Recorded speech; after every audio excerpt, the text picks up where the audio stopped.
신문 이야기 돌직구쇼에 오신 여러분 반갑습니다. 저는 신문 읽어주는 남자 김진입니다. 어제 오늘 한반도에 이 북극 한파가 덮쳤습니다. 너무나도 추운 날씨인데 건강 특별히 조심하시기 바랍니다. 지금 러시아 모스크바보다 대한민국 수도 서울이 더 춥다고 합니다. 저희가 이 대한민국 방송 중에 아침 방송 중에 유일하게 오픈 스튜디오에서 전해드리고 있는데요. 히터 틀어놨지만 여기도 상당히 춥습니다. 오늘 이 추위를 하지만 따뜻하게 달래줄 특별한 특급 게스트 두 분을 모셨습니다. 현직 의원일 때 아마 의정활동을 가장 투명하고 깨끗하게 하셨던 분으로 저의 정치 멘토 인재영입 1호 이계진 전 의원님 모셨습니다. 어서 오십시오. 네, 감사합니다. 네.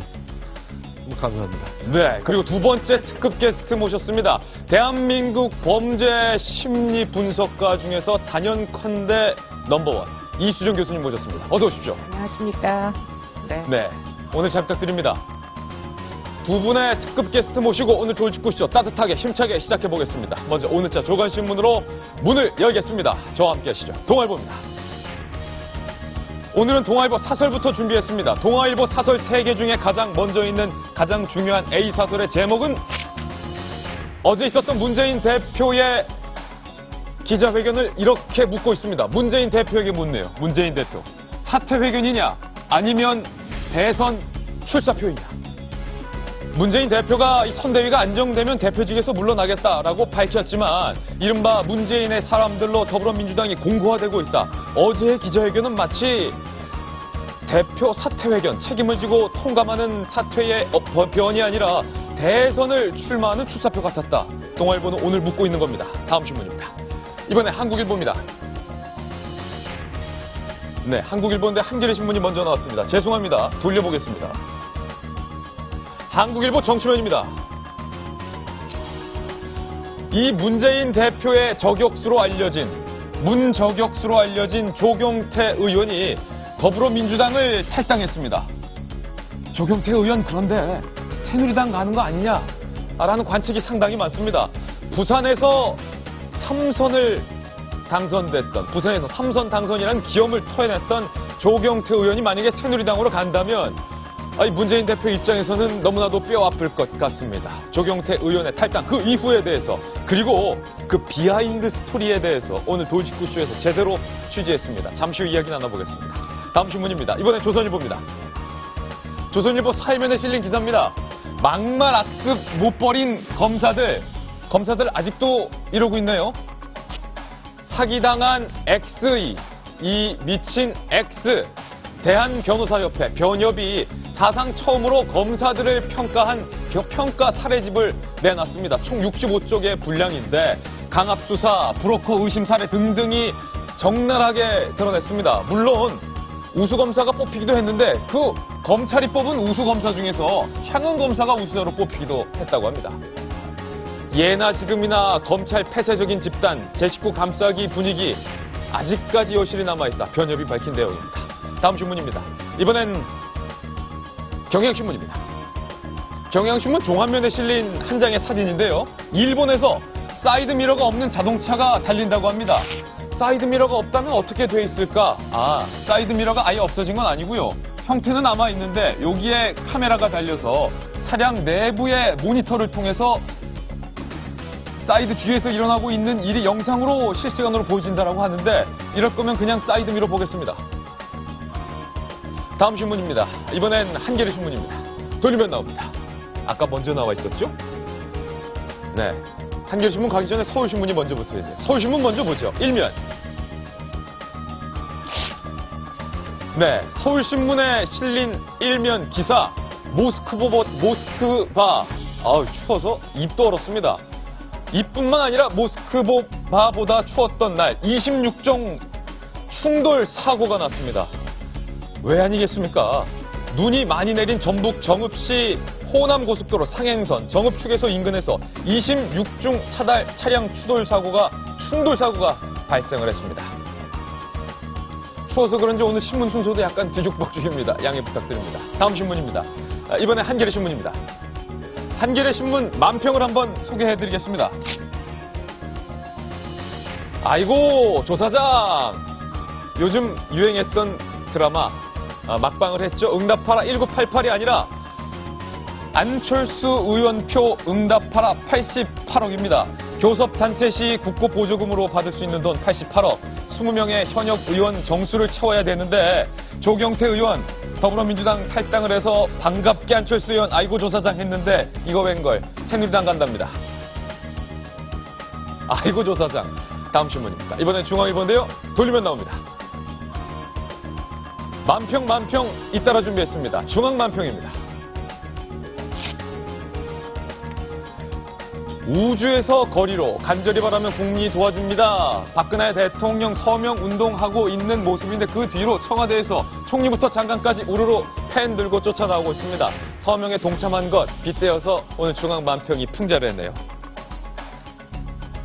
네, 오늘 신문 이야기 돌직구쇼 사회 정치 이슈 다양한 이슈도 준비되어 있습니다. 오늘도 돌직구쇼는 여러분을 위한 쇼입니다.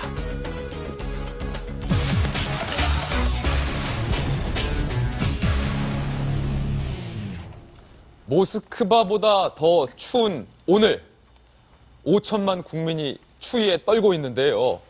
이 리스트가 공개돼서 아마도 6만 명의 남성들은 추위보다 더 심하게 떨고 있을 것 같습니다. 저희가 만든 첫 번째 돌직구 신문입니다.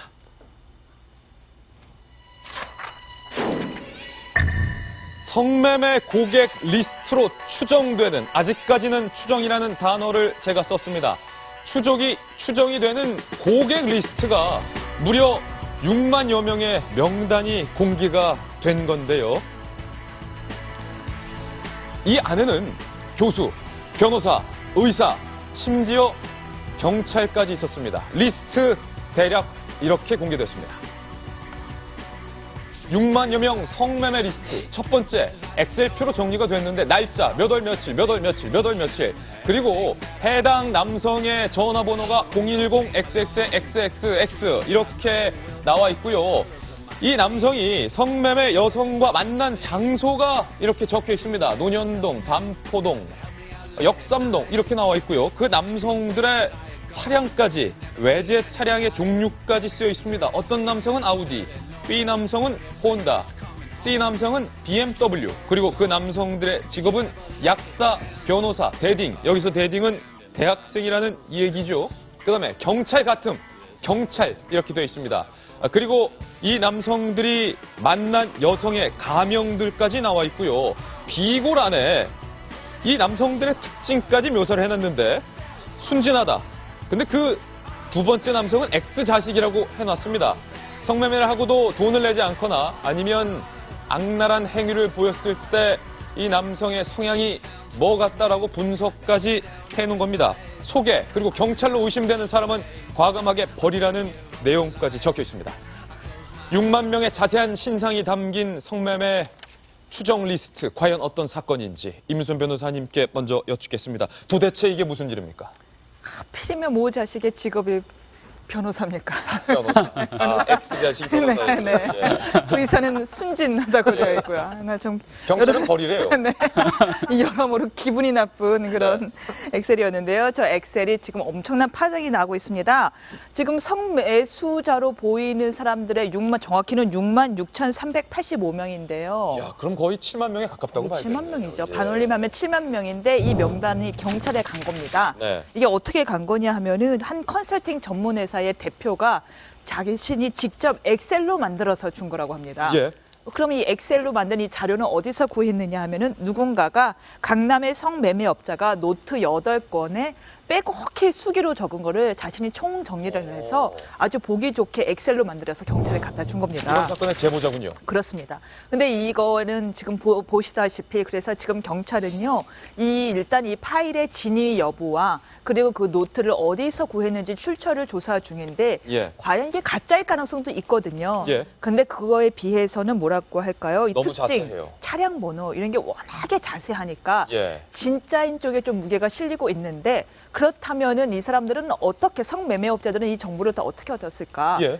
뭐 현실적으로 우리가 성매수를 하면서 내 이름은 뭐고 내 직업은 뭐고 뭐 이럴 리가 없잖아요. 예. 전화번호 정도만 알려줄 텐데요. 자기 직업을 알려줄 리가 없는데 어떻게 구했냐고 했더니 이 성매매업자들이요 요즘에 무슨 채팅 앱이 굉장히 많다면서요. 네. 모바일 폰으로 채팅을 할 수 있는 어플리케이션이 굉장히 많다는데 거기에 실제 채팅을 하는 사람들은 많지 않고 대부분 전문 성매매업자들이 가갖고는 뭐 예쁜 아가씨 있어요. 뭐 이런 앱을 띄운다는 거예요. 만나볼래요? 조건 만남할래요? 채팅이 조건 만남의 장으로 변질이 되고 그렇- 있는 걸 악용했다. 그렇죠. 예. 조건 만남 할래요? 뭐 165cm 무슨 여대생 막 이러면서 먼저 제안을 하면은 성매수업자들이 그다음에 그럼 만나겠다 하면서 전화번호를 교환을 하는 거예요. 네. 그래서 그럼 전화번호를 교환한 사람이 무슨 역에서 무슨 차를 갖고 올 거 아닙니까? 예. 그거를 다 적어 놓는 거죠. 그러면은 그 사람의 직업은 어떻게 알았느냐? 요즘 핸드폰 번호를 구글링을 해보면은 그 사람이 일 때문에 자기 핸드폰 번호를 올려놓는 경우가 있거든요. 부동산 중개 연락 주세요 한다든가 언제든지 법률 상담 가능합니다. 아니, 구글에 검색만 전화번호만 입력을 해도 그 사람의 직업이 쫙 뜬다. 요즘에 얼마 전에도 뉴스에도 나왔지만 예. 한 3번만 검색을 해도 이전에 그래서 판사가 왜 무슨 일베 회원인가요? 누구랑 오유 회원이랑 싸우다가 판사에게 대통령이 났었는데 구글링을 3번만 해도 정체가 나옵니다. 그래서 추정되는 직업을 구글링 결과 추정되는 직업을 저렇게 직업란에 적었다고 하네요.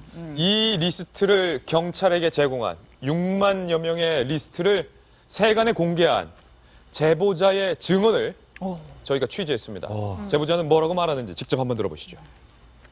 그러니까 저는 사실 조직 간의 알력을 사실 의심을 하고 있고, 그리고 그 조직이라는 게 겉으로야 의리로 뭉친 조직이지만 내부는 갈등으로 점철되어 있는 조직이 아니겠습니까? 한 사람에 대한 데이터가 한 가지만 있는 게 아니고요. 여러 여성들이 한 사람에 대해서 누적시켜 가면서 정보를 기재를 했거든요. 요컨대 이런 겁니다. 성매매를 전문으로 하는 조직들이 있고 그 조직들이 자기의 고객 명단을 장부로 체계적으로 관리를 했고 그런데 그 조직들 간의 알력 다툼, 이권 싸움이 있어서 이 리스트가 불거져 나왔다. 그리고 여러 명의 여성들이 한 명의 성매수자인 남성의 신상을 차곡차곡 누적해서 이 리스트가 쌓여 있다. 제보자는 이렇게 밝힌 겁니다. 이번에 공개된 성매매 추정 리스트의 특징은 이렇습니다. 6만여 명 성매매 리스트 아직까지는 물음표를 붙였습니다. 지금 경찰 조사 중입니다. 경찰이 이 리스트에 있는 사람 한 명 한 명을 전화를 걸어서 성매매를 한 적이 있느냐라는 사실 여부, 진위 여부를 현재 묻고 있고요. 6만 6,385개의 전화번호 2011년부터 2016년까지 그리고 이 직구는 이른바 잘 나가는 직업들 여기 다 모였습니다. 의사, 교수, 한의사, 변호사, 경찰까지 번호가 100여 개, 변호사 등 법조인 번호는 20여 개. 그런데 그들의 차량은 BMW, 벤츠 등 수입차 이용자 번호는 1,300여 개. 그리고 경찰관도 이 안에 다수가 섞여 있었다라는 건데 범죄 심리학의 전문이신 이수정 교수님께 바로 여쭤봐야 될 것 같습니다. 이 리스트가 완전 소설, 낭설, 가짜, 허위라고 단정 짓기에는 너무나도 구체적인데 사실일 가능성 어떻게 보십니까? 사실 가능성은 뭐 충분히 여러 가지 정황상 있을 것 같지만 문제는 입증이 가능하겠냐. 입증의 여부다. 네, 하는 것은 상당히 좀 문제가 있어 보이고요. 입증은 힘든가요? 생각보다 쉽지 않을 수 있을 것으로 추정됩니다. 예컨대 누가 언제 어느 때 구성 요건을 충족시켜서 지금 이런 종류의 행위를 했는지 다 상세하게 입증을 해야 되는데 과연 그것이 추적 조사가 가능하겠는가? 그러기 위해서는 상당 부분 이제 개인 정보를 토대로 한 뭐 IP를 추적하거나 온라인으로 추적하거나 개인의 이제 어떤 습벽을 다 추적해야 되는데 예컨대 지금 혐의가 어느 정도 있는지를 이제 전제를 해야 그와 같은 이제 뭐 여러 가지 압수수색에 해당하는 그런 증거들을 확보할 수 있을 것으로 보이는데요. 문제는 이런 종류의 제보만으로 그런 수사를 진행할 가능성이 있겠는가 하는 부분에서 사실은 경찰의 의지, 수사기관의 의지가 굉장히 중대하다고 생각이 들고요. 경찰의 의지가 무엇보다 중요하다. 네, 지금 제보자가 이제 방송에 나와서 한 얘기를 듣고 지금 저는 굉장히 좀 한편으로 놀랐는데요. 놀랬다. 네, 이게 이제 조직의 갈등이다 이렇게 이야기를 하는 내용부터 일단 말이 좀 확인 좀 해봐야 될 필요성이 있다. 물론 뭐 성매매 업소들이 많다는 건 알지만 그것이 예컨대 뭐 한두 작은 소규모의 업체가 아니고 이게 뭐 아주 거대 조직이 존재하고 그 조직 간에 무슨 알력이 존재하고 그래서 이 명단이라는 게 사실은 고객관리 차원에서 본인들이 가지고 있던 명단을 지금 발굴을 했노라고 이렇게 얘기를 하고 있거든요. 성매매도 불법인데 이것을 조직으로 하는 범죄는 더 큰 조직 범죄입니다. 그렇기 큰 때문에 조직 범죄다. 그렇죠. 그런데 이것을 공공연하게 언론에 나와서 저렇게 제보까지 얼굴을 가리지 않고 할 정도가 되면 예.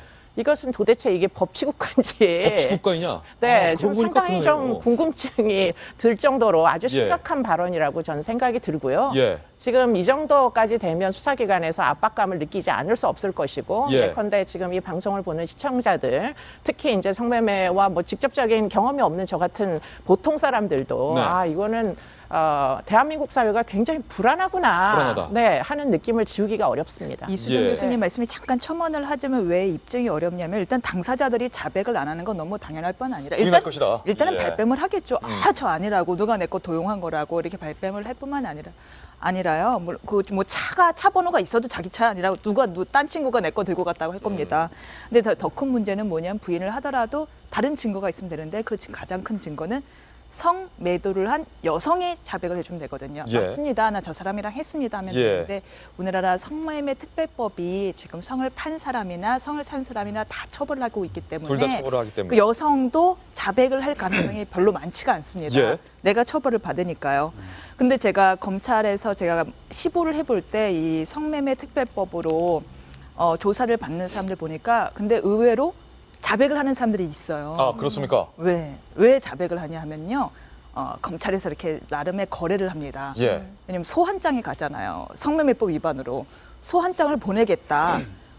만약에 안 보낸다면은 당신이 자진해서 와서 교육을 몇 시간 받는다면 우리가 안 보내겠다. 어. 둘 중에 하나를 택해라. 예. 라고 하면 대부분 알겠습니다. 비록 제가 억울하지만 자백을 하고 가서 교육을 받겠습니다. 예. 집에 소 한 장만 보내지 마십시오. 일종의 딜이 되는 네. 거군요. 검찰과 여성과의. 예. 그래서 하는 수 없이 좀 자백을 하고 나는 뭐 억울하겠지만 자백을 예. 하고 뭐 그걸 존슨 교육인가 하거든요. 가서 몇 시간 교육을 받고 난 다음에 기소유예 처분을 받는 경우가 상당히 많습니다. 그런 식으로 여성이 자백을 할 경우 처벌을 할 수 남성들, 있다라는 건데 네네. 높아심을 말씀드리는 건데 이 리스트가 정말 성매매 리스트다라고 단정하기까지 그 과정까지 가기에는 사실 확인, 진위 확인이라는 굉장히 중요한 절차가 필요한데 아직 경찰이 이 진위 확인을 다 마치지 않은 상태이기 때문에 이 리스트가 곧 성매매 리스트다라고 지금 현재 단계에서 단정해서 말할 수는 없습니다. 윤태곤 실장님. 지금은 정치 전문가지만 정치 전문가로 데뷔하기 이전에 오랜 기간 동안 또 기자 생활을 했기 때문에 오랜 기간 이 기자의 감으로 봤을 때 이 리스트가 사실일 가능성 그리고 경찰이 이번 리스트를 갖고 앞서 이수정 교수님께서는 정말로 큰 조직까지 관련돼 있으면 사건이다라고 말했는데 대대적인 수사를 벌일 개연성 어떻게 보십니까?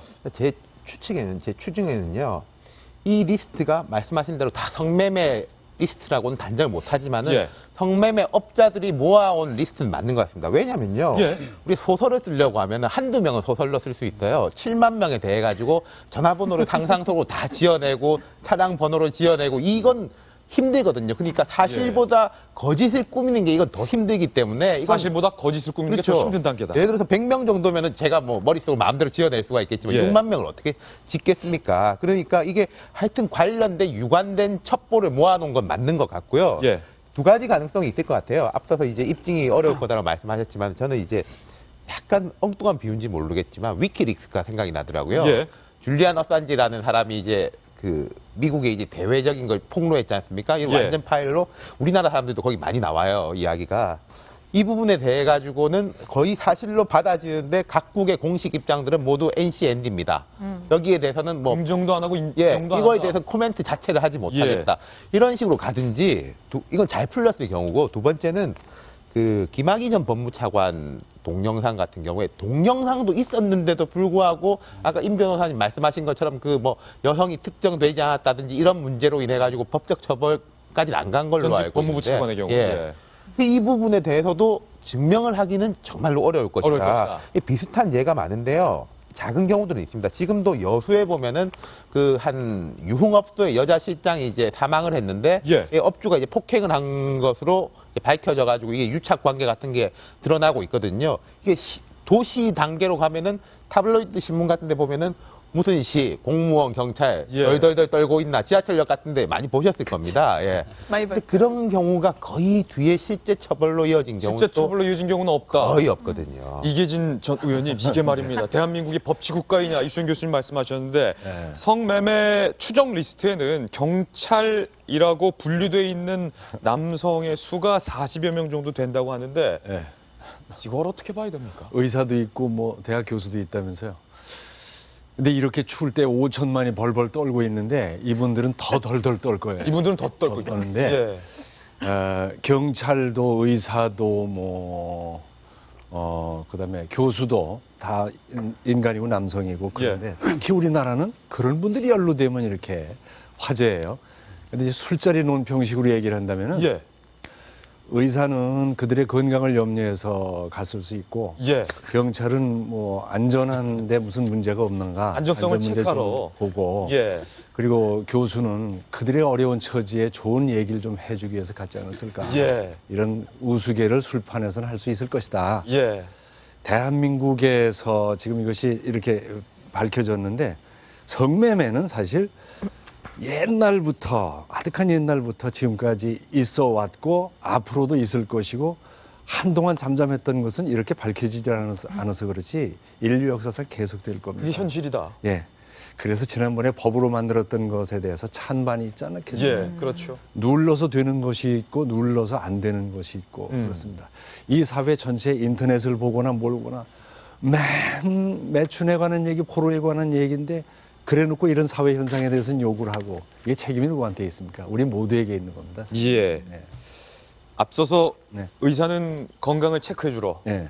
경찰은 안전성을 점검해주러, 네. 교수는 그 여성의 위로를 착한 해주기 처지를 위해서. 위로를 해주려 네. 그렇게 이해하지 않고서는 도저히 이해가 안 되는 맞습니다. 상황이다라는 깊은 뜻이 있는 것 같습니다. 아직까지 경찰의 구체적인 수사 결과가 나오지 않았기 때문에 6만여 명의 리스트가 담긴 이 리스트의 정체에 대해서 경찰의 수사 결과가 발표되면 저희가 발빠르게 추가 보도해 드리도록 하겠습니다. 이번엔 저희가 준비한 두 번째 돌직구 신문으로 이동하겠습니다. 만나보시죠.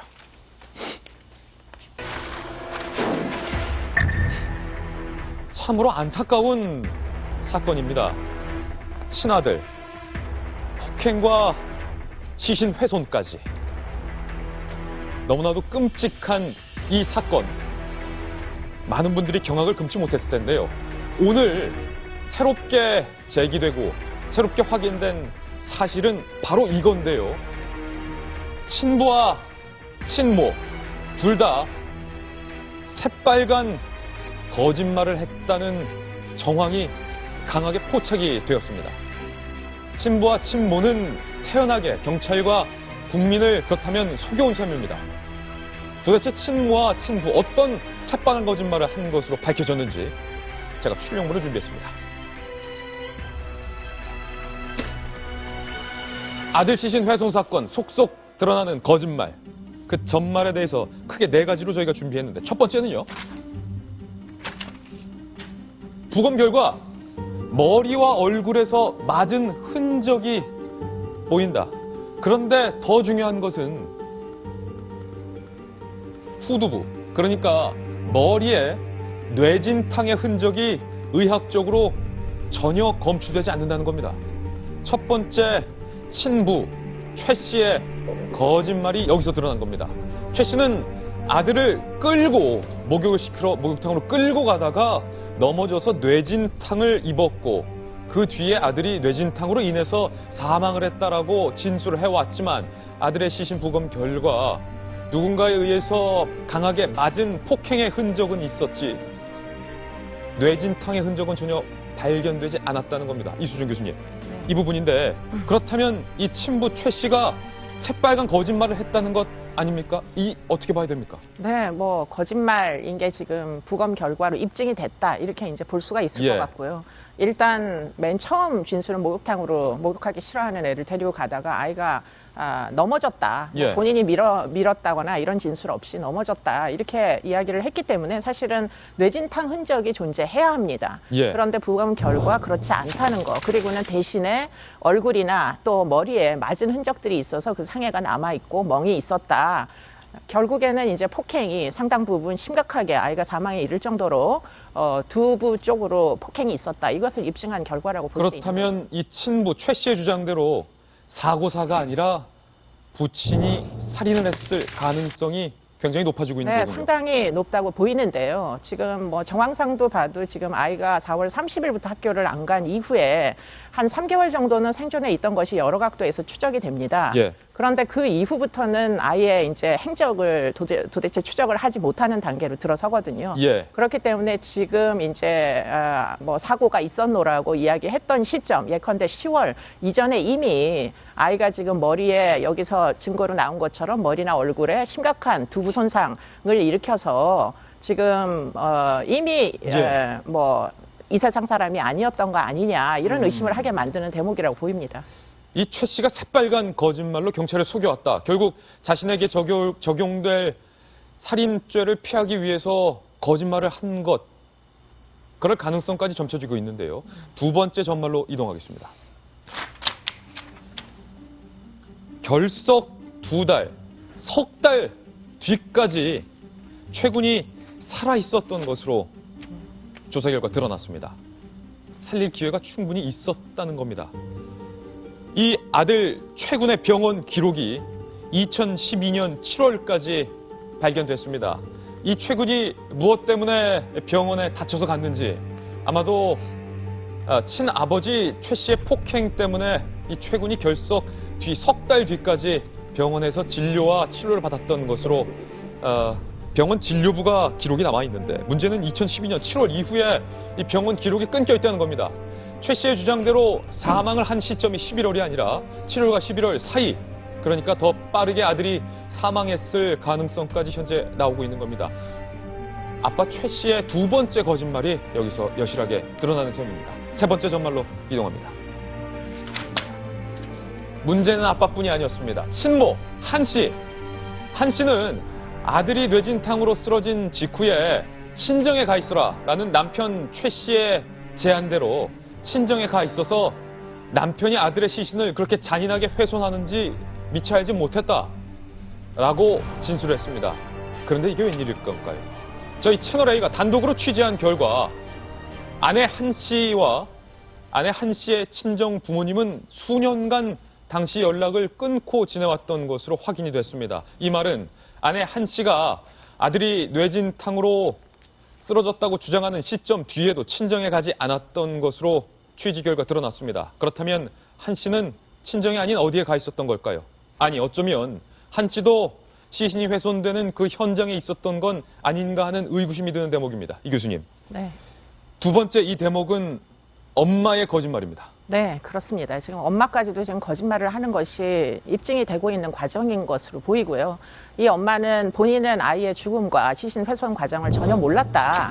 그 이후에도 알 수가 없었다라고 이제 주장을 하고 있는데 문제는 2015년도에 주변에다가 아이의 이제 행방에 대하여 잘 크고 있다 이렇게 이야기를 했다라는 게 지금 이제 증인들의 진술에 의해서 나타나고 있거든요. 그렇기 예. 때문에 사실은 아이가 더 이상 집안에서 보이지 않고 그리고는 아이가 사망했을 가능성이 굉장히 농후함에도 불구하고 예. 주변에다가 아이가 잘 있다고 이야기를 하는 것은 사실은 무엇인가 은폐를 할 의지가 있지 않고서는 굳이 이렇게 얘기해야 될 필요성이 없는 것이죠. 예. 그렇기 때문에 엄마의 진술을 지금 전혀 신빙성 없다라고 이야기해도 충분할 것으로 보입니다. 김병민 전 의원님, 바로 이 부분인데 사실 이 기사를 보면서 아직 애기잖아요. 두 딸 쌍둥이 아빠로서 정말 저에게 개탄을 금치 못했는데 아빠와 엄마 둘 다 새빨간 거짓말을 했던 것으로 지금 속속 밝혀지고 있습니다. 네, 정말 저는 이 기사 이제 좀 그만 나왔으면 좋겠다 싶을 정도로 이 기사가 그만 나오려면 이 두 부모가 더 이상 이 경찰의 조사에서 거짓말하지 않고 모든 것들을 뉘우치고 정말 백배사지한 뒤에 본인이 사형 선고를 받아도 아무 상관이 없다라고 얘기를 했지 않았습니까? 친부가 그런 마음으로 두 부부가 진짜 이 모든 사건에 대해서 다 속 시원히 얘기를 해야 된다. 저는 그렇게 생각을 하고요. 예.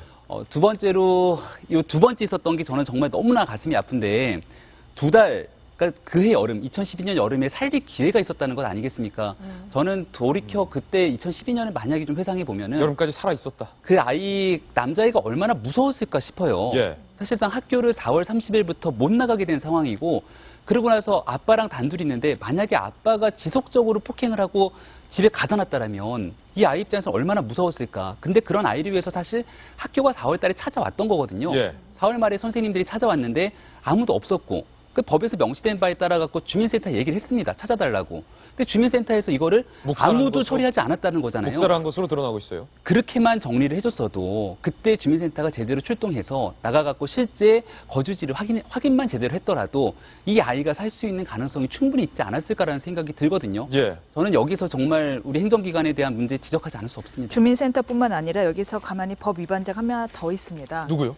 뭐냐면은 7월까지 계속해서 병원과 약국을 자주 찾았다고 되어 있잖아요. 예. 아이가 찾았으면 분명히 병원을 찾았으면은 주로 한 병원이나 두 병원 정도를 왔다 갔다 했을 그렇겠죠. 겁니다. 아동 뭐 아마 소아과를 다녔을 텐데 아니면 응급실을 자주 왔다 갔다 했을 텐데 의사들은 압니다. 이것이 학대에 의한 상해인지 아닌지. 그렇다면 의사들은 그걸 아동학대센터나 경찰에 신고할 의무가 있는 의무자입니다. 아, 의사도 신고할 의무가 있다. 아니, 그래서 제가 했던 사건 같은 경우는 그래서 의사가 신고를 해서 진실을 밝히는데 굉장히 큰 도움이 됐었거든요. 예. 이 사건도 만약에 당시에 의사가 신고를 했는지 아닌지 한번 살펴볼 필요가 있고요. 안 했다면 이거는 법 위반입니다. 예리한 지적입니다. 속속 드러나는 전말 네 번째로 이동하겠습니다. 아, 이게 하나하나 거짓말과 전말이 드러날 때마다 참 안타깝고 화가 나는데요. 이 아버지 최 씨가 딸 명의의 휴대폰, 대포폰을 아닌 대포폰을 쓰고 있었던 셈인데 이 딸아이 명의의 실제로 친구 최 씨가 썼던 휴대폰의 통화 내역을 조회해 보니까 1년간 309건의 통화 중에서 무려 아내에게 전화 건 것이 163건이었다.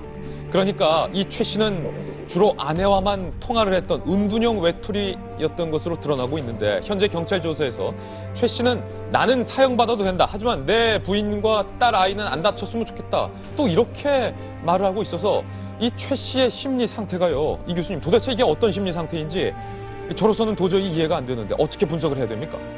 이제 상당 부분 장기간 동안 이 사건이 묻히는 걸로 아마 알았을 거예요. 네. 그리고 이게 입증하기가 굉장히 어렵다라고 아마 확신했을 겁니다. 거의 3년 정도 아무도 찾아가지 않고 사실은 덮이는 사건이었는데 이번에 전수조사가 이루어지면서 이 사건이 사실은 다시 이제 발굴이 된 사건이거든요. 네. 그러다 보니까 애초에 지금 거의 잊고 지냈던 걸로 보여요. 이 부모들은. 그러다 보니 경찰에서 이제 처음에 입건이 되었을 때 아주 뭐 자기는 아무 잘못이 없노라고 완전히 부인을 했었고 그 과정 중에 이제 수사가 진행이 되면서 굉장히 많은 언론들이 관심이 있다는 사실 그리고 굉장히 많은 이제 전문 수사관들이 투입이 돼서 프로파일러까지 투입이 돼가지고 이제 여러 가지 범행 동기를 캔다는 사실을 인지하게 되면서 아 내가 이제서야 얼만큼 심각한 사건을 벌였구나 하는 것을 통찰을 하게 되면서 아마도 이제는 재판을 받을 가능성 아주 엄중한 형벌을 눈앞에 두고 있구나. 네. 그렇기 때문에 이렇게 계속 발뺌을 하다가는 결국에는 최고형이 나올 수도 있다는 긴박감을 아마 느끼기 시작한 걸로 보입니다. 예. 그러다 보니까 이제 일종의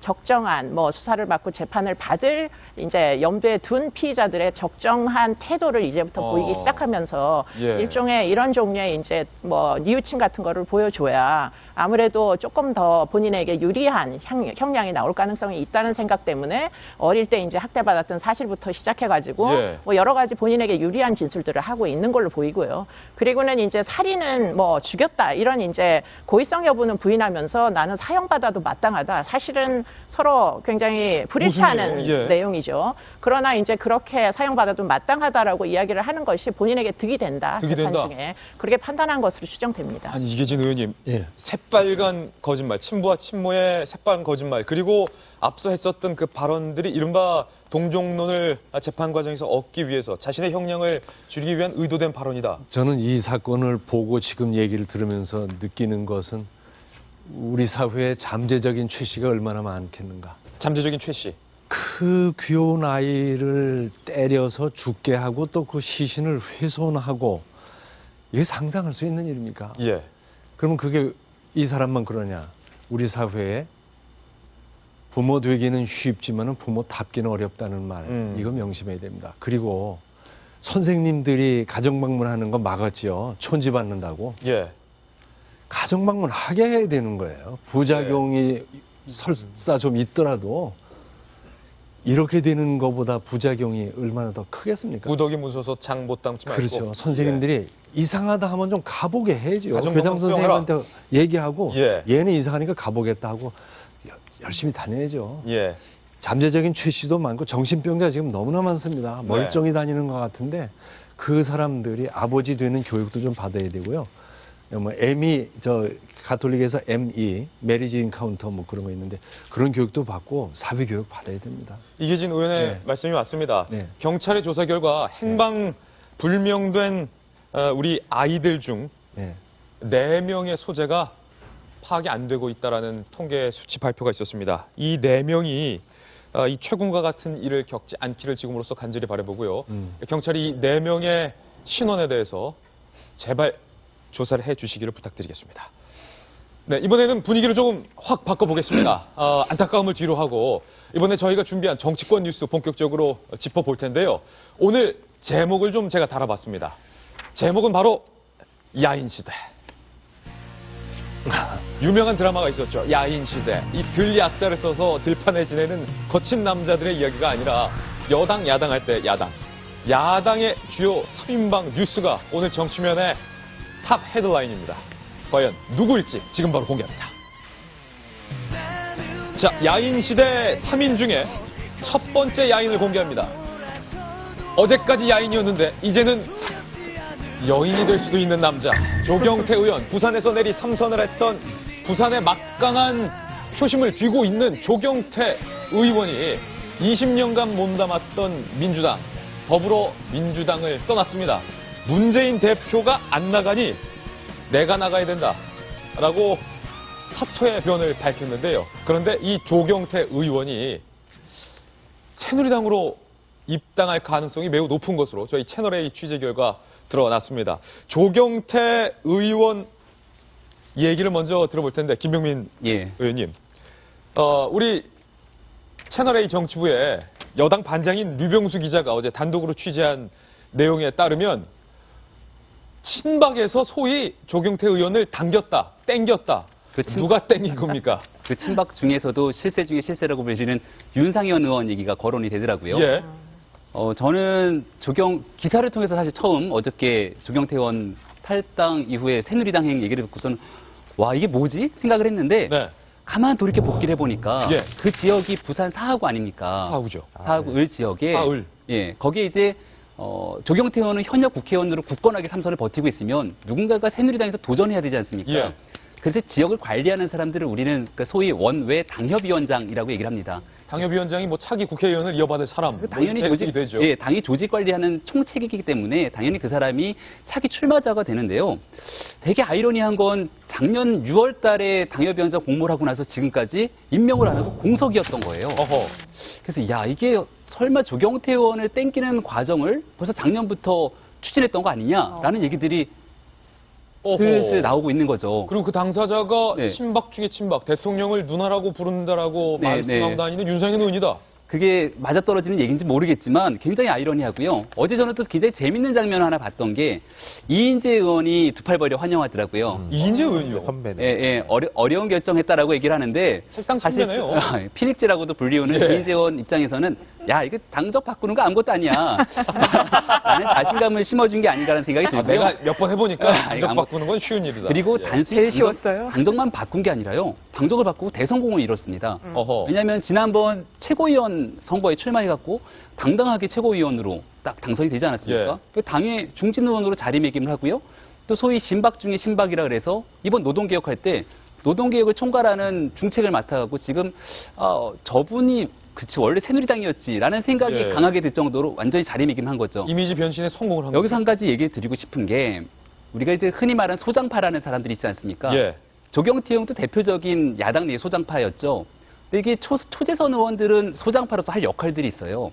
근데 3선, 4선이 되고 나면 소장파로서는 할 수 있는 한계가 있습니다. 예. 그 다음을 뛰어넘기 위한 단계로 가기 위해선 주류가 돼야 되는데 예. 조경태 의원은 죽었다 깨도 민주당 내에서 주류가 될 수 없거든요. 아, 조경태 의원은 죽었다 살아나도 민주당에서 주류 못 된다. 주류가 될 수 없다라는 생각이 들어서 저는 그런 과정에서 본인이 본격적인 자기 정치를 하기 위한 과정으로 새누리행을 선택했을 거다라는 네. 관측이 되고요. 또 조경태 의원 같은 경우가 개인 경쟁력이 엄청나게 있는 사람인 게 28살 때 처음으로 부산에 출마합니다. 네. 그러고 나서 한 5번 선거가 나왔을걸요. 2번을 떨어지고 3선을 내리댔는데 예. 굉장히 재미있는 게 득표율을 보면은요. 첫 번째 선거에서 15% 받았어요. 예. 두 번째 27%, 세 번째 39%, 네 번째 44%, 마지막 선거에서 58%를 받습니다. 그래프로 보면 쭉 상승해서 마지막 선거에 과반이 넘는 득표를 야당이 부산에서 예. 얻었다. 굉장한 저력을 갖고 있는 사람이기 때문에 야, 이제 이 예. 부산 지역을 두고서 네. 여야, 그다음 국민의당까지 부산 삼국지를 벌일 건데 안철수 의원 뭐 부산에 연고 있다. 그리고 네. 문재인 대표 더불어민주당에서 유일하게 부산 의원 현역 의원은 문재인 네. 대표 하나 남는 거고 김무성 대표 또 부산 출신이기 때문에 네. 부산을 두고 치열하게 3파전이 삼국지가 펼쳐질 것 같은데 이 조경태 의원 처음 선거에 도전했던 출마 포스터 15대 총선 당시의 포스터를 저희가 준비해봤습니다. 이런 분입니다. 막강한 분이에요. 막강한 분이에요. 감출 것 없는 정치, 숨길 것 없는 정치, 있는 그대로 헐벗었군요, 헐벗었. 헐벗었어요. 있는 그대로 다 보여줍니다. 젊은, 비록 저땐 낙선했지만 그래도 득표율이 엄청났다. 15%가 넘은 거예요. 15% 넘었다. 28살 때. 예, 민주당. 대단한 분인데. 가수 김범수 닮았는데요? 김범수 그쵸? 씨도 좀 닮았는데. 김범수 씨 뭐 이제는 비주얼 가수니까. 그런데 이 조경태 의원이 김명민 전 의원의 네. 분석이라면 민주당 내에서는 죽었다 깨나도 주류가 못 된다라고 표현을 하셨는데 그 말이 맞는 것 같습니다. 조경태 의원 반문재인 파, 반문파의 뭐 파이어니어 개척자입니다. 그동안 어떤 발언을 했는지 그래서 저희가 준비해봤습니다. 의원님은 탈당 안 하실 거죠? 네, 제가 왜 탈당합니까? 탈당하시려면은 그 문재인 대표가 탈당을 하셔야 되겠죠. 죽어봐야 저승 맛을 알겠는가? 혁신위원회가 문재인 대표의 전위부대임을 다시 한번 강력하게 시사하고 있다. 돈 들이지 말고 본의원을 제명시켜라. 야당 내 소식 한번 들어보겠습니다. 임태훈 시장님, 조경태 의원이 친노 반문파, 무슨 무협지에 나오는 파 이름 같은데 그건 무슨 파입니까? 조경태 의원이 96년부터 이 정치를 시작했죠. 조 의원은 자부심이 대단한 사람입니다. 예. 자신에 대해 가지고 친노라고 하는 많은 사람들 중에 노무현 대통령하고 동등하게 부산에 출마해서 낙선하고 그리고 그 노무현 전 대통령이 이제 한 번 고비를 겪은 게 이른바 후단협 사태라고 있지 않습니까? 그때 조경태 의원은 원외 당협위원장이거든요. 예. 강력하게 그 후단협 의원들을 비판을 하고 노 대통령이 이제 방어막을 쳤죠. 그렇기 때문에 내가 정말 원조 친노다. 예. 하지만 문재인은 나보다도 못한 사람이다. 어. 조경태 의원 생각에. 그렇기 때문에 친노 반문이라는 이제 독특한 파가 생긴 거예요. 예, 친노 반문. 물론 이제 뭐 따르는 사람은 별로 없습니다만은. 그렇습니까? 근데 제가 이제 조경태 의원을 잘 알아요. 예. 같은 고향 부산이기도 하고 또 조경태 의원이 문재인 대표의 경남고등학교 후배거든요. 예. 저는 이제 경남 중을 나왔는데. 그렇군요. 예. 하여튼 좀 여러모로 이 독특한 분이고 다 지역에 가면은 정말로 장악력이 높다. 아까 장악력이 김병민 높다. 위원 말씀하셨지만은 지역에 이제 특히 할머니들 뭐 이런 이야기 들어보면은 제가 약간 사투리로 흉내를 내보겠습니다. 좋습니다. 갱태자가 아는 괜찮은데 당이 빨갱이 당이라 가지고 아. 라고 하는 식의 이제 여론이 지역에 이제 갱태자가 아는 괜찮은데 당이 빨갱이당이라 이런 말이 나온다. 그러니까 그런 식으로까지 이제 예. 스킨십이 좋은 분이거든요. 이계진 의원님 같이 이정 활동하셔서 아시겠지만은 이분이 양복 입고 운동화 신고 다니고 예. 국회의원은 살찌면 국회의원 자격 없는 사람이다. 예. 바쁜데 어떻게 살이 찔 시간이 있냐라고 몸 관리 해서 잘하신 것 예, 같더라고요, 보니까. 아주 독특한 네. 위치인데 그래서 지금 이제 야당 지지자들이나 야당 의원들 중에서는 잘 됐다. 네. 알더니가 쏙 빠졌다. 막 환호를 보내기도 하는데 제가 볼 땐 그렇진 않아요. 좋아할 일은 아닌 게 좋아할 일은 아니다. 이런 면이 있습니다. 지금 어떤 면이요? 새누리당에서 부산 18개 의석 중에서 두 개가 비어 있어요. 조경태 의원 자리가 배출을 못했던 것이고 문대성 의원이 불출마 선언을 했습니다. 똑같이 이게 사하갑을이에요. 사하갑을이 이른바 낙동강 벨트의 전초 기지격이거든요. 낙동강 전선의 전초기지죠. 그렇죠. 그런데 조경태 의원이 그래도 당에 있어 준다면은 새누리당의 전력의 상당수가 그쪽으로 쏠리게 되는 거죠. 예. 부산 18개 지역 중에 부산에서 이제 새누리당이 항상 사람 영입할 때 보면요. 영입하는 사람들이 이렇게 합니다. 조경태 빼고 나머지만 붙여달라라고 하면은 조경태하고 붙을 것 같으면은 당신을 데리고 오고 아니면 안 데리고 온다 이런 식이거든요. 예. 제일 어려운 곳인데 그 부분이 비어 있기 때문에 예를 들어서 지금 허남식 전 부산시장이 예. 이 새누리당 부산에서 가지고 있는 큰 카드인데 허남식 전 시장을 이제 이쪽으로 붙이려는 생각을 많이 했었어요. 그런데 여기가 비어버리니까 예를 들어서 뭐 최인호 전 혁신위원 지역구라든지 이렇게 붙일 수가 있는 거예요. 그러면은 전반적으로 부산 경남이 어려워지고 그리고 이게 어떤 도미노 효과가 나타나면은 문재인 대표가 지금 불출마 선언을 했지 않습니까? 했죠. 그리고 이제 전반적으로 이제 총선 승리를 위해서 모든 걸 다 하겠다. 그러니까 이제 우리가 상식적으로 생각할 수 있는 것은 전국을 돌면서 지원 유세를 할 거라고 생각을 하는데 문재인 대표의 본진인 부산이 무너질 수가 있기 때문에 이렇게 되면은 문재인 대표가 부산에 와야 되는 거 아니냐라는 또 압박이 강하게 나타나는 거죠. 아, 그럼 문 대표 부산 출마하시라. 그렇죠. 그렇게 되면 문재인 대표도 또 발목이 잡힌다는 거죠. 겁니다. 이런 연쇄적인 효과로 볼 때 야당이 이제 좋아할 일은 아니죠. 예. 차라리 국민의당이나 무소속으로 갔다면은 그래도 한 새누리당이 여기서 붙어야 될 건데 예. 이게 틀려버리는 거죠. 이게. 역시 정치 전문가다운 흥미로운 분석 나왔어요. 낙동강 전선 그리고 문재인 대표의 정치적 본진이 무너지는 효과까지 우려될 수 있다. 이계진 전 의원께서 17대, 18대 의원을 하셨고 조경태 의원이랑 의정 활동이 겹치네요. 네, 겹치는데 한 당도 아니었고 가끔 이제 뭐 복도에서 만나고 의회장에서 만나는데 예. 조금 전에 기자들하고 만나서 웃는 모습 처음 봤어요. 웃는 모습 처음 웃지를 않아요. 항상 심각해요. 예. 근데 조경태 의원의 이번 그 탈당하는 모습을 보고 문재인 의원에 대해서 이제 계속해서 반감을 가지고 얘기했고 그 과정을 보면서 노무현 효과다. 노무현 효과다. 노무현 대통령이 그렇게 튀어서 대통령 되는 거 보고 아마 힌트를 얻었을지도 모르고 좀 더 큰 인물이 되고 싶었을 거예요. 예. 그런 느낌을 받습니다. 이번에 4선 될 겁니다. 4선 될 것이다. 4선 난 될 거라고 생각합니다. 예. 네. 저는 지금 이계진 의원이랑 좀 생각을 비슷하게 하는 게 저는 조경태 의원을 개인적으로 모르지만 어떤 느낌이 드냐면 왜 태어나기를 약간 소수 쪽에 늘 마음이 가는 사람들이 있거든요. 예. 이분 약간 그런 편이 아닌가 싶은 거예요. 왜냐하면 부산에서 굳이 민주당 쪽으로 네. 민주당원으로 가입을 해갖고는 선거를 치렀고요. 그 다음엔 민주당의 야당에 들어온 이후로는 비주류에. 계속해서 비주류에 속해 있어서 주류의 예.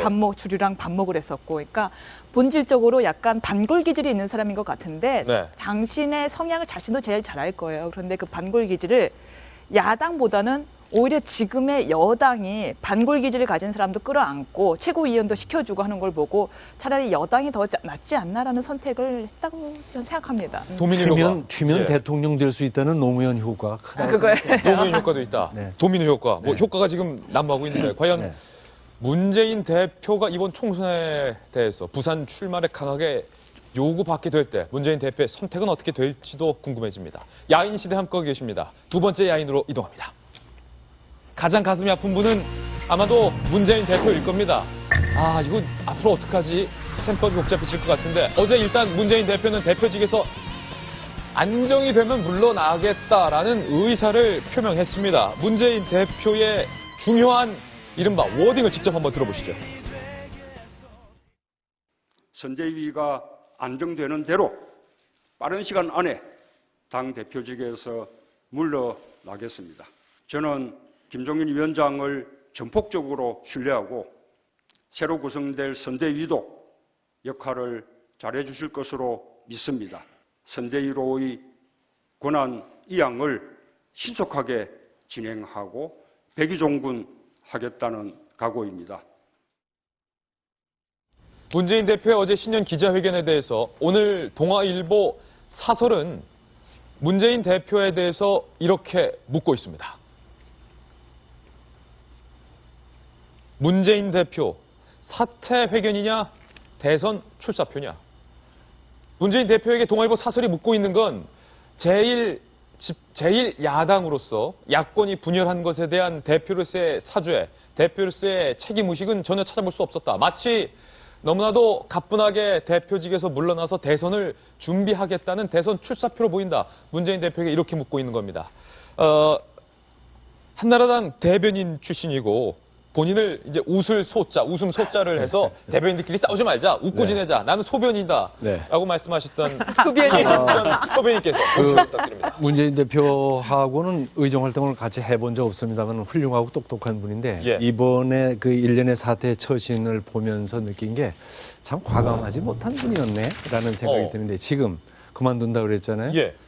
옛말에 우리 옛말에 간다 하더니 애 셋 낳고 간다는데 애 셋 낳고 떠날 겁니다. 애 셋 낳고 떠날 것이다. 애 셋 낳고. 사뿐히 못 떠날 겁니다. 못 왜? 떠날 김종인 대표 데려왔는데 예. 이게 만만치 않거든요. 만만치 않죠. 내 마음대로 안 될 거고. 내 맘대로 안 되죠. 그러니까 한 다리 옆에 놓고 원안에 다리 집어넣고 예. 갈 테니까 하면서 있는데 아마 애 셋 낳고 갈 겁니다. 셋 낳고 갈 셋 것이다. 낳고. 예, 오늘 동아일보 사설과 이계진 전 소변인의 논평이 일치하는 부분인데 이수준 교수님 범죄 심리학이 전문이시라 이 뭐 범죄의 영역은 아닙니다만 문 대표의 심리를 한번 분석해 보자면 이게 대표직에서 물러난다고 분명히 의사는 밝히셨는데 깔끔해 보이지 않는다라는 의견이 더불어민주당 당내에서도 나오고 있는데 문재인 대표 심경이 굉장히 복잡해 보여요. 네, 뭐 아주 복잡하신 것 같은데요. 예. 저희 전공 영역에서는 이제 진술 분석이라는 걸 합니다. 진술 분석. 네, 그러니까 말을 한 그 행간에 잠재되어 있는 뜻이 뭔가 이거를 예. 읽어내는데 사실은 지금 당장 사퇴한다는 이야기, 다시 말해서 사퇴를 아직은 안 하겠다. 아직은 안 하겠다. 네, 이런 얘기로 들리고 그 조건이 전제 조건이 지금 제공이 되고 있죠. 자기 이제 김종인 위원장님이 이제 뜻을 이루실 때 안정될 때까지 일단 물러나지 않겠다라는 이제 전제를 깔고 있습니다. 그런데 예. 지금 사태로 봐서는 새로운 아주 훌륭한 인재들이 영입되고 있으나 문제는 기존에 있는 이 파워들하고 얼만큼 잘 조화롭게 잘 융합이 되느냐에 예. 따라서 이 위원장님의 이제 김종인 위원장님의 역할도 상당 부분 안정이 될 수도 있지만 그렇지 않을 가능성도 상당히 농후해 보여서 일단 사태를 두고 이제 지휘권을 여전히 행사하시겠다 이런 이야기로 저는 읽혀서 사퇴하고는 거리가 멀다 이런 사퇴하고는 생각이 거리가 멀다. 듭니다. 네. 전문가께서 분석하시기에 그 행간의 맥락, 속 의미를 살펴봤을 때 일단 당분간은 그래도 사퇴 안 하겠다라는 건데 문 대표의 어제 기자회견 이 모습을 보면서 심각하게 고민하고 있을 한 사람이 있을 겁니다. 흔들리는 갈대처럼 이쪽과 저쪽 사이에서 고민하고 고심하고 있을 한 분이 있을 겁니다. 야권 분열의 하이라이트, 마지노선, 키포인트라고 불리는 그 인물. 오늘 코너 속 코너로 준비했습니다. 돌직구쇼 솔로몬의 선택. 그 주인공은 바로 박영선 전 비대위원장입니다. 박영선 의원, 국민의당 간다, 국민의당 간다, 안철수 의원 간다라고 계속 탈당설에 휩쓸려 왔는데 오늘 문 대표가 대표직에서 물러나겠다. 김종인 위원장의 전면 등장으로 박영선 의원이 탈당하지 않고 잔류를 할 것이다라는 얘기도 나오고 있습니다. 과연 문재인이냐, 안철수냐, 더불어민주당이냐, 국민의당이냐, 박영선의 선택은 바로 물어보겠습니다. 김병민 전 의원님. 예. 박영선의 선택은? 사선. 국민의당으로 갈 확률이 점점 좀 줄어들고 있는 건 사실인 것 같습니다. 예. 그래서 저는 잔류를 선택할 가능성이 크다라고 생각이 되는데 잔류다. 더불어민주당이다. 왜 그런 거 하니 계속해서 나오는 게 우리 어제 문자도 봤지만 서울시장 얘기를 명확하게 문자 메시지에 적혀져 있었고 그게 저는 박영선이 가장 하고 싶은 벌써 이번에 당선되면 더 이상 국회의원 한 번 자리에 미련이 없을 거다라는 생각이 드는데 본인 입장에서는 한 번 더 당선이 되고 안 되고가 중요한 게 아니라 2년 뒤에 내가 서울시장으로 당선될 수 있는 공간이 어딘가를 판단하게 될 거거든요. 예. 근데 지금 상황에서 점점 국민의당으로 서울시장 당선이 가능할까라는 판단을 쟀을 때 어려움이 크지 않을까라는 생각에 자유를 고민한다면 굳이 그런 생각한다면 조경태 의원처럼 새누리당으로 와서 서울시장 나가는 건 어떨까라는 생각도 들어요. 지금 자기 저 여의도 연구소 그냥 막 지르는 거 아닙니까? 인재 영입하시는 건가요? 크게 색깔이 다른 것 같지도 않은데 예. 예, 그런 생각이 듭니다. 어쨌든 코너 속의 코너, 돌직구쇼 솔로몬의 선택, 박영선의 선택. 첫 번째 답안은 잔류다. 잔류, 더불어민주당이라는 답안이 나왔습니다. 박영선의 선택, 정치 전문가 임태훈 전 시장님, 야당 입장에서 볼 때. 정치적 선택은 이제 감정과 이성이 이제 교차하는 거죠. 박 의원의 감성의 부분에서는 탈당을 하고 싶을 겁니다. 탈당. 네, 감성적인 부분에서 이성적인 부분에서 보면 김병민 위원의 이제 말이 이제 수긍이 가는 면인데 이런 게 있겠죠. 나갔을 때하고 있을 때의 경우가 있는데 예. 박영선 의원 입장에서는 나갔을 때는 좋은 면도 있지만은 이 더불어민주당 쪽의 주류하고는 완전히 척을 지게 된다. 예. 돌아설 수 없는 다리를 건널 수 있는 면이 분명히 있을 겁니다. 그런데 남아있다 하더라도 안철수 의원하고 관계를 그렇게 나쁘진 않을 것이다. 예. 그 가는 것보다는 덜 오. 하겠지만은 안 의원하고 교감도 있고 정책적 공감대가 있기 때문에 예. 그런 부분에서 볼 때 리스크를 최소화할 수 있는 거. 그러니까 득을 얼만큼 얻느냐 말고 예. 리스크를 최소화하는 쪽으로 간다면 선택을 한다면은 잔류겠죠. 하지만 모험을 거는 거, 리턴이 좀 큰 쪽을 선택한다면은 나가는 거고요. 나가는 거. 근데 지금 상황에서 보면 사람이 이제 고민이 많아지고 하면은 항상 좀 손해를 최소화하는 쪽으로 보수화되는 경향이 있지 않습니까? 예. 그런 부분에서 볼 때는 어쨌든 박영선 의원이 좀 보수적인 판단을 할 가능성이 높아진다. 이렇게 볼 수 있습니다. 그래서 더불어민주당이 잔류할 가능성도 커지고 있다. 저는 박영선 의원이 보수화되고 있다고 해서 아까 김 의원 말대로 새누리당 간다는 얘기인 줄 알았어요. 짤막하게 한마디 할게요. 네. 땡기면이라는 말의 표준어는 당기면이거든요. 당기면이다. 죄송합니다. 근데 이제 김진 앵커가 예. 돌리면 나옵니다 하는데 요즘은 땡기면 갑니다. 땡기면 갑니다. 한번 생각해보면 땡기면 다 가는데 땡겨줬으면 하는데 안 땡겨. 예. 그러니까 원래 있던 자리로 다시 가고 박영선 전 대표도 셋 나러 들어가는 것 같아요. 셋 낳고 들어간다. 간다 하더라고요. 간다 하고 결국 안 가는 사람이 많네요. 네, 땡기면 갑니다. 땡기면 갑니다. 야인시대 함께하고 계신데요. 세 번째 야인으로 바로 넘어갑니다. 이 모든 걸 지켜보고 있는 이분. 안철수 의원, 김종인 영입에 대해서 처음에는 긍정적으로 평가를 했었는데 안철수 의원이 김종인 영입한 문재인 대표에 대해서 맹비난을 했습니다. 과연 뭐라고 말했는지 직접 한번 안철수 의원의 말을 들어볼 텐데요. 안철수 의원의 소위 워딩 중에 노무현 전 대통령이라는 단어를 안철수 의원이 언급했습니다. 뭐라고 말했는지 직접 한번 들어보시죠.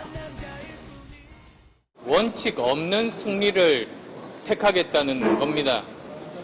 노무현 대통령의 유지를 받들겠다는 분들이 어떻게 그런 선택을 할 수 있는지 이해할 수 없습니다. 노무현 전 대통령이 살아계셨더라면 그런 선택했겠냐. 쉽게 말해서 이건데. 아니 그런데 이문선 변호사님. 김종인 교수, 김종인 위원장은 한때 안철수 의원이 땡기려고 노력을 했던 그런 인물 아닙니까? 김정희 위원장 얘기죠. 그렇게 나한테 그렇게 공을 들이더니 인 건데요. 안 의원이 굉장히 비판 수위를 높였죠. 네. 친노파의 가슴 아픈 부분을 확 찍어버렸습니다. 그러면서 노 전 대통령의 원칙은 원칙 있는 승리가 어려우면 차라리 원칙 있는 패배가 낫다는 쪽인데 지금 노 전 대통령의 원칙과는 많이 다른 길을 선택한 것 아니냐라고 하면서 아주 강하게 비판을 했습니다.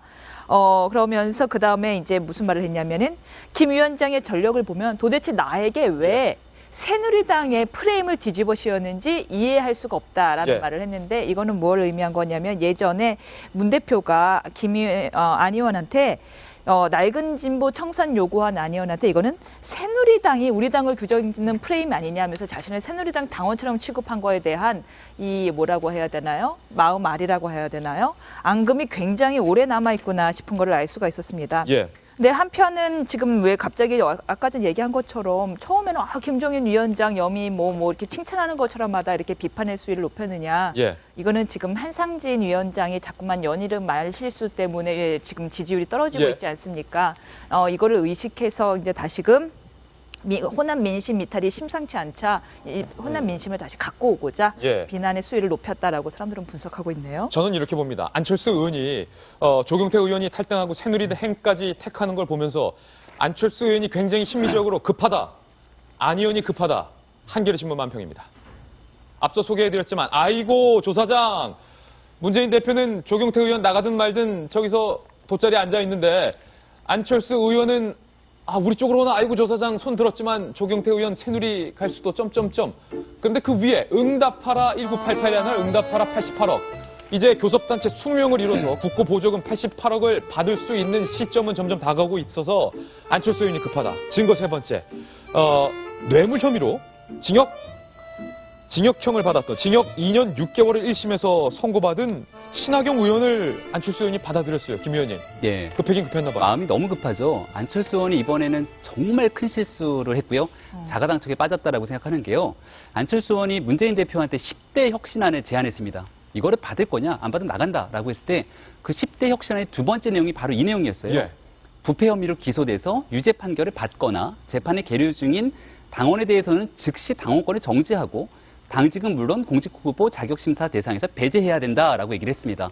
그러니까 대법 판결까지 가지 않더라도 일단 기소만 돼도 이렇게 당원권을 정지한다라고 했는데 이번에 신학용 의원을 땡겨오면서 무슨 얘기를 했냐면 예. 이거는 아직 땡겨오면서 무슨 얘기를 했냐면 공직 후보에 출마하지 않기 때문에 괜찮다라고 했거든요. 아니 무슨 말이에요? 이율배반적인 거죠. 왜냐하면 불출마를 선언했기 때문에 후보로 출마하는 게 아니기 때문에 아직 대법 판결도 안 났고 무죄 추정의 원칙 얘기를 하셨지만 저는 정말 안철수 의원이 큰 실수를 한 게요. 국회의원 중에 여러 가지 범죄 행위를 저지른 분들이 계시겠지만 그중에 가장 최악의 범죄는 입법 로비라고 생각합니다. 뇌물, 입법 로비다.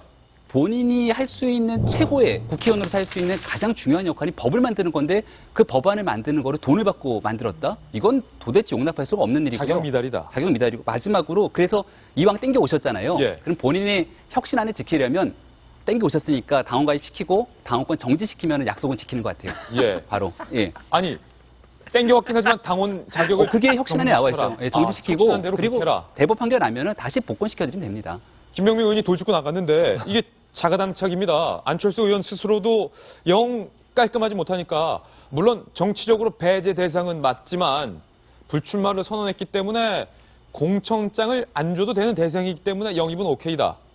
이기진 전 의원님, 이게 제가 정치부 기자로서 내공이 낮아서 그런 건지 이해가 영 안 됩니다. 저도 이해가 안 되니까 뭐. 그렇습니까? 누가 이해할 수 있는 거예요? 이해가 안 됩니다.